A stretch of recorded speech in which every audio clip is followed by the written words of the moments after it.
कई बार ज़िंदगी में बहुत परेशानियां आ जाती है और कुछ लोग घुटने टेक देते हैं, पर आज मैं आपको अपनी कहानी सुनाने जा रही हूँ। मेरे संघर्ष की कहानी, मेरे खराब किस्मत की कहानी। आज संस्था को बने 50 वर्ष हो चुके हैं। आप सभी इस बात से भलीभांति परिचित हैं। ये संस्था महिलाओं की मदद के लिए खोली गई थी। किसी तरह से प्रताड़ना, राय या अकेला पड़ने पर उसकी मदद के हर संभव प्रयास किए जाते हैं। जब मैंने ये संस्था शुरू की थी तब बहुत कम महिलाएं यहाँ तक पहुँच पाती थी। मदद मांगने में डरती थी। लोगों ने कई बार मुझसे पूछा, ये प्रेरणा की रोशनी की जो नाम दिया है, ये रोशनी कौन है? और मैं हर बार चुप रह जाता। आज उस इंसान से आप लोगों का परिचय करवाना चाहता हूँ, जिसके संघर्ष को देख मैंने प्रेरणा को प्रेरणा रोशनी की नाम दिया। जी हाँ, आप सभी उस शख्सियत से परिचित हैं, कभी लेखिका के रूप में तो कभी समाज सेवी संस्था से जुड़े होने के कारण, या कभी मोटिवेशनल वक्ता के रूप में। जी हाँ, सही समझे आप, सुप्रसिद्ध समाज सेविका रोशनी जोशी, जिनकी ज़िंदगी अपने आप में एक प्रेरणा देती है। आइए रोशनी जी, मंच पर आपका स्वागत है। आज अपने संघर्ष की कहानी अपनी जुबानी सुना लोगों को एक प्रेरणादायक संदेश दे दीजिए। सभी की नज़र रोशनी जी को देखने के लिए उत्सुक थी। लोगों की कल्पना में रोशनी जी की छवि एक बिंदास महिला की थी, लेकिन उनकी सोच के विपरीत हल्के रंग की साड़ी में एक पतली दुबली काया। जब स्टेज की तरफ बढ़ी तो सब आश्चर्य में थे। बालों की सफ़ेदी उनकी उम्र बयां कर रही थी। शांत सी गंभीर महिला जब स्टेज पर जा सबसे रूबरू हुई तो चेहरे पर एक अलग ही क्रांति थी। स्वाभिमान, गुरूर और नाम के अनुरूप रोशनी उनके चेहरे पर दिखाई दे रही थी। नमस्कार कह जैसे ही हाथ जोड़कर उस सौम्य छवि ने सबका मन मोह लिया। मीडिया से मुझे हमेशा ही परहेज रहा है। ये मानती आई हूँ कि आपका व्यक्तित्व आपकी पहचान हो। यहाँ सभी तरह की महिलाएं हैं। रणधीर जी ने मुसीबत में मेरी सहायता की और उसके बाद अपनी संस्था को मेरा नाम दिया। उम्र बीत गई लेकिन कभी उनका भी रोशनीर प्रकट नहीं कर पाई। सबसे पहले तो अपना उदाहरण देते हुए आपसे कहना चाहूँगी, कभी बेचारी मत बनिए। अन्याय का खुलकर विरोध कीजिए, क्योंकि अन्याय सहते हुए ये बेचारी शब्द जो सहानुभूति के तौर पर मिलता है ना, ये शब्द आपकी आत्मा का आप पर से नियंत्रण खो देता है। हर इंसान के लिए अपनी तकलीफ बड़ी है। शायद मेरी कहानी आपके लिए सामान्य हो, लेकिन जिन हालात से मैं निकली, बेचारगी को छोड़ने के बाद ही मैंने सफलता पाई। माँ कोई 13-14 साल की रही होंगी। उनके पिताजी ने अपने मित्र के बेटे से विवाह तय कर दिया। पढ़ाई लिखाई में होशियार माँ शादी का अर्थ भी नहीं जानती थी। विदाई की रस्म अधूरी थी, यानी शादी तो हुई लेकिन उसके पश्चात भी मैं पीहर ही रही। गौना 6 साल बाद तय हुआ। सुना था पिताजी माँ से 9 साल बड़े थे। माँ की पढ़ाई चालू रही। पता चला जिस आदमी के साथ विवाह बंधन में बंधी थी, गलत संगत के चलते उसने पढ़ाई छोड़ दी। माँ जब तक विदा होकर गई तब तक पिताजी को अनगिनत बीमारियां लग चुकी थी। साल भर में मैं पैदा हुई। बदकिस्मती देखिए, होश संभाल भी नहीं पाई थी। किडनी खराब होने की वजह से पिताजी दुनिया छोड़कर चले गए। घर वालों ने माँ को अपशगुनी कह घर से निकाल दिया। उन्होंने पीहर में पढ़ाई जारी रखी। जो आता उसके मुंह में एक ही शब्द होता, बेचारी विदा होकर ही क्यों गई, किस्मत ही फूट गई। और ये बच्ची बेचारी क्या किस्मत लेकर पैदा हुई। होश संभाला तो हर जन बेचारी शब्द का सहानुभूति दर्शाता और मैं हमदर्दी पाने के लिए उससे लिपट जाती। घर में कमाने वाले बस नाना थे। किस्मत की मार देखिए, कुछ समय बाद वह भी बीमार पड़ गए। मामा ने पढ़ाई छोड़ कमाना शुरू किया।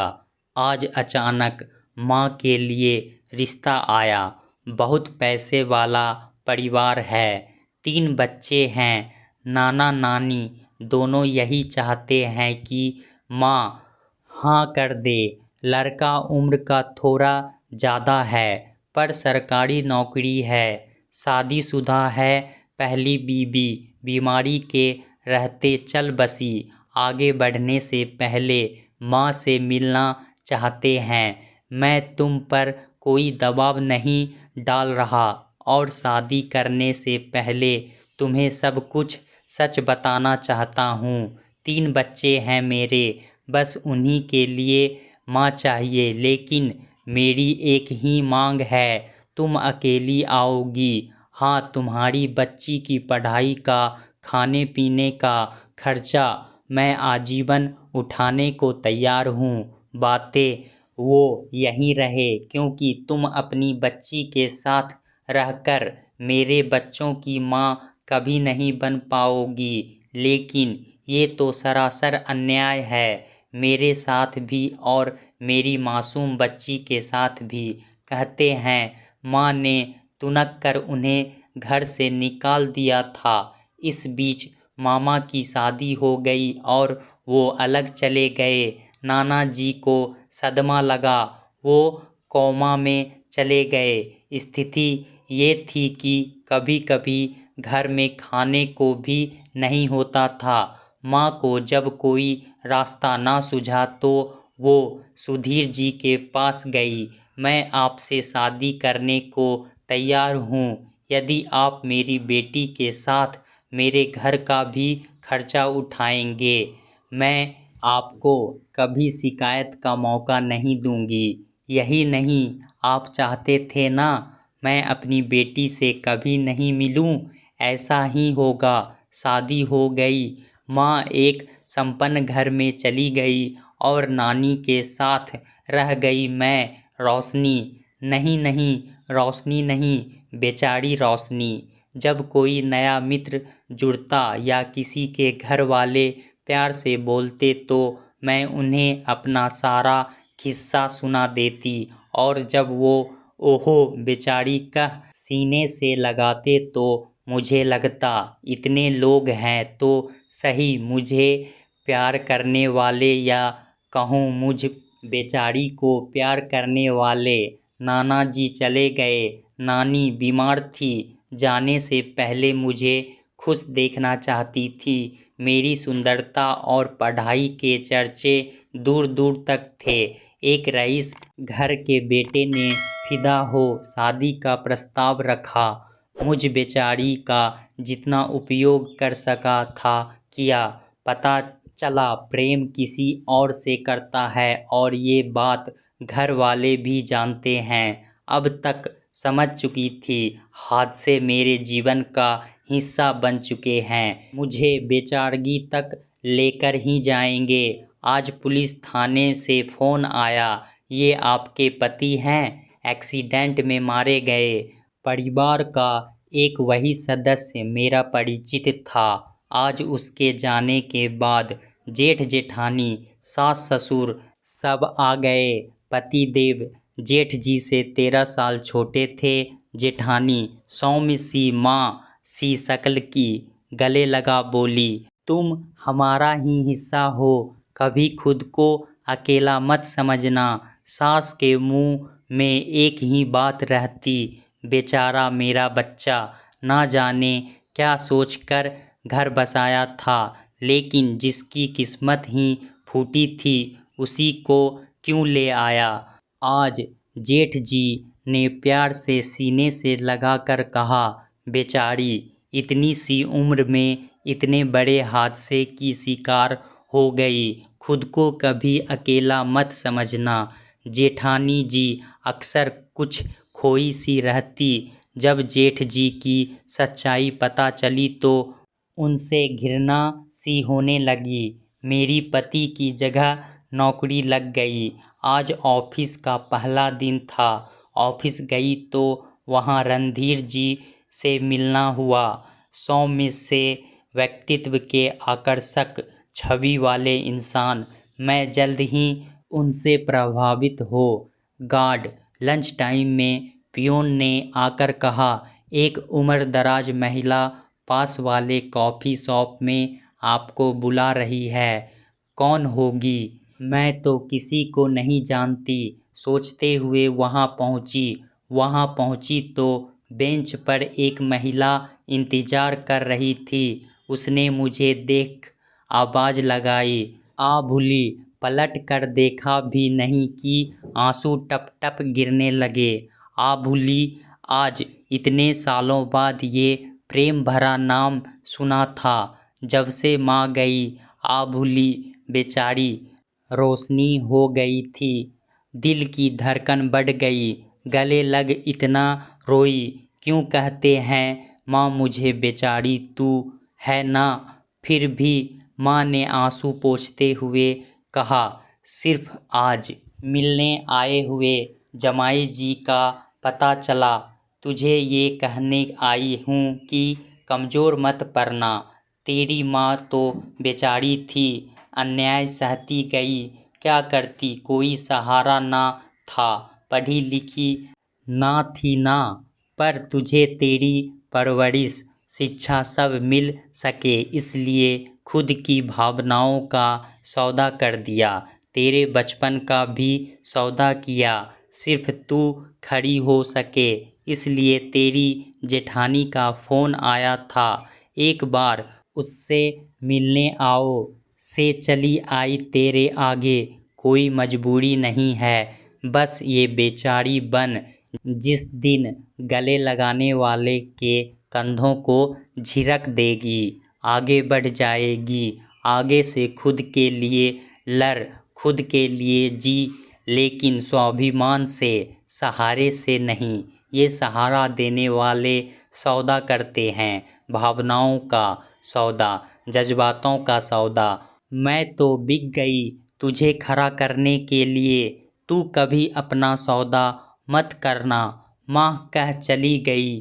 कुछ दिनों से बेचैनी सी थी। डॉक्टर को दिखाया तो पता चला एक नन्ही जान मेरे अंदर पल रही है। बस उसी दिन बेचारगी का चोला उतार फेंका, ये सोच कि माँ के त्याग का फल देना है। मुझे माँ से कभी नफरत नहीं हुई, हमेशा उसकी बेचारगी की छवि मेरे अंदर रही।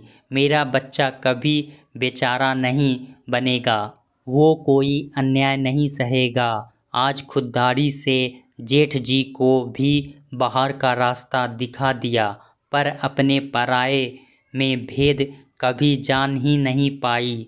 रणधीर जी ने लाख मदद की, उनकी भावना जानते समझते हुए भी कभी उन्हें अपना ना बना पाई।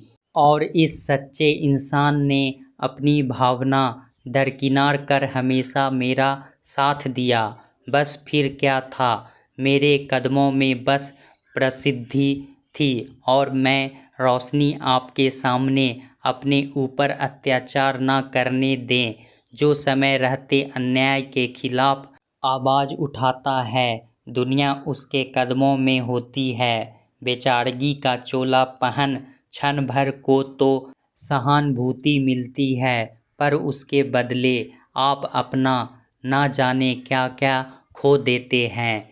मैं बस इतना ही कहना चाहूँगी, लड़ो और आगे बढ़ो, कभी बेचारी मत बनो।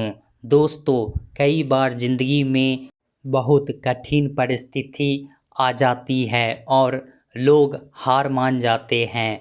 पहले की महिलाएं पढ़ी लिखी ना होने के कारण उनके अनेकों तरह के अत्याचार किए जाते थे। कई तरह के प्रथाएं थी, जैसे सती प्रथा, जिसके पति ना हो उसके बाल मुड़वा दिए जाते थे, उन्हें घर से अलग कर दिया जाता था। ना जाने ऐसी कितनी प्रथाएं जिससे महिलाएं जूझती थी, पर आज की महिलाएं पढ़ी लिखी और समझदार है। वह अपना फैसला खुद लेती है, इसलिए हमें आगे बढ़ना चाहिए, ना कि अपने अतीत को याद करके लोगों से सहानुभूति बटोरना चाहिए। आज की महिलाएं सशक्त हो चुकी है, हमें नारी शक्ति का परिचय देना चाहिए। दोस्तों, कहानी कैसा लगा हमें कमेंट में ज़रूर बताएं। इसी तरह की पारिवारिक कहानी सुनने के लिए हमारे चैनल को सब्सक्राइब करना ना भूलें। धन्यवाद।